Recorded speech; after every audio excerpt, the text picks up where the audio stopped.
Cartoons पाहिलेत? आता माहित नाही कोणते आहेत. टॉम अँड जेरी माझ्या लक्षात आहे. तो उभा आहे, त्याच्यावर येऊन असा हातोडा पडला आणि तो जमिनीला पूर्णपणे चिकटला. 3 डायमेन्शनल मधून 2 डायमेन्शनल झाला आणि मग हळूहळू तो आहे तसा होतो.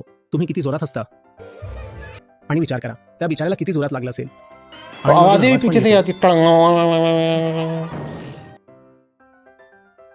पडतात तर सगळेच.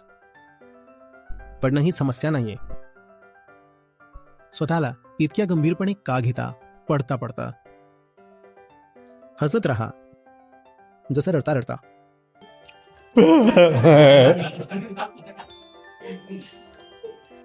दुसरा कोणताही मार्ग नाहीये. असंच जसं आता रडायला येतंय आणि मग हसा आणि मग पुन्हा रडा, परत हसा. जन्मलात कशासाठी? पडण्यासाठी. समस्या ही आहे की मध्ये मध्ये हसू देत नाही. सर्वात चांगली स्माईल तीच असते जी अश्रूंच्या मध्ये येते. मायेलाही पूर्णपणे चिरवून टाका.